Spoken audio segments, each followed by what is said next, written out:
अभंगांच्या वह्या डोहात बुडविल्या. पुण्यापासून ईशान्येकडे 9 मैलांवर वाघोली या गांवी रामेश्वर भट या नावाचे एक महाविद्वान ब्राह्मण राहत असत.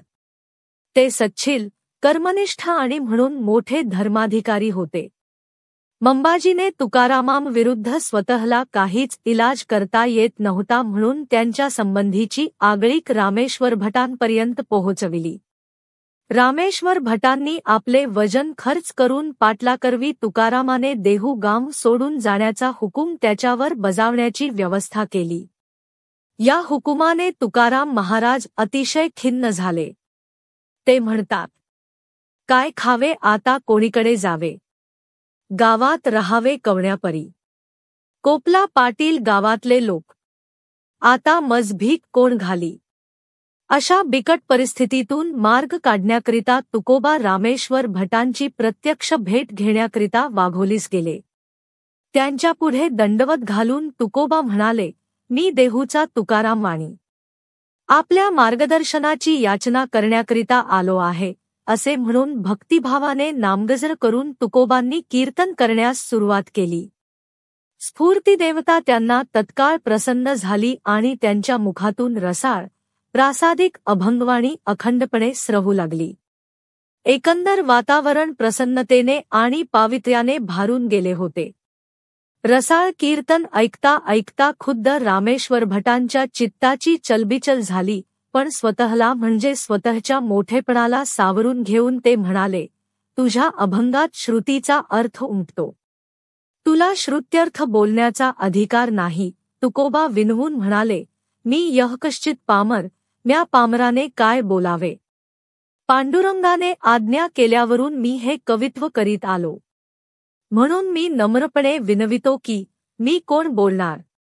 बोलविता धनी वेगळाची. खरोखर त्या विश्वंभरे बोलविले. रामेश्वर भटांच्या अंगी त्यांचा अधिकार जागा झाला आणि अधिकाराच्या जोरावर त्यांनी फरमाविले, आजपासून तू कवित्व करू नकोस.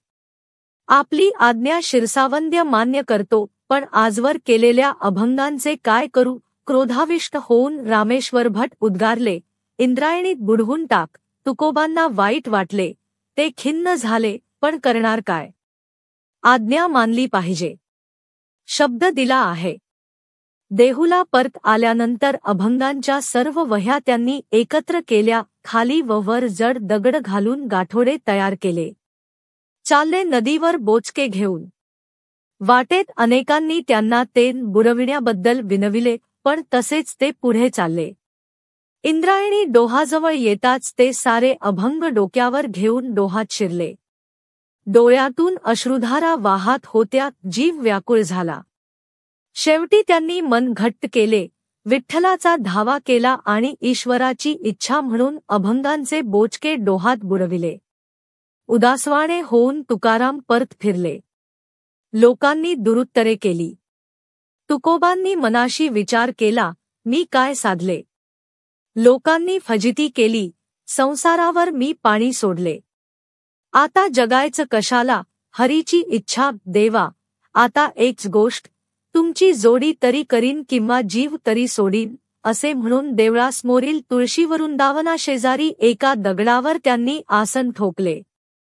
जिजाईने परोपरीने घरी चलण्याची विनवणी केली, पण तुकोबांनी निर्धारच केलेला. ते जागचे हलेनात. तीही बिचारी त्यांच्या सान्निध्यात राहू लागली. तुकाराम महाराज ईश्वराचा सत धावा करीत आणि मनातील व्यथा विठ्ठलाला सांगत. अन्न पाण्याशिवाय एका दगडावर बसून राहिले. एक दिवस गेला, दुसरा संपला, तिसरा उगवून मावळला, चौथा, पाचवा अन 13वा दिवस उगवला.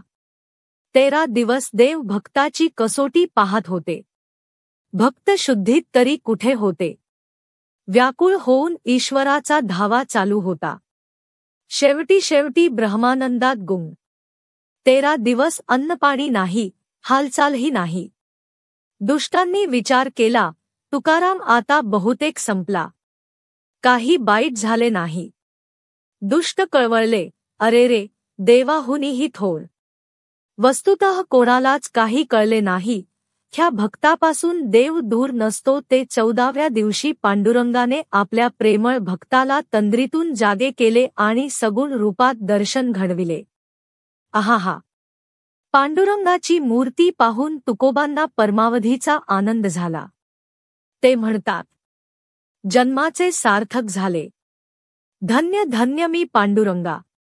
देवांनी सांगितले ते बघ काय आहे ते. आणि काय चमत्कार. वह्या तरंगताना दिसल्या. तुकोबांच्या डोळ्यांतून आनंदाश्रू घळाघळा ओघळू लागले. लोकांची अंतःकरणे आनंदातिशयाने भरून गेली. चारचौघांनी तत्काळ पाण्यात उड्या टाकून अभंगाचा ठेवा पाण्याबाहेर आणला. कोरडाच्या कोरडा. भक्तमंडळींचा आनंद गगनात मावेना. विठ्ठलाच्या नामगजरात सर्व मंडळी बेहोश होऊन गेली.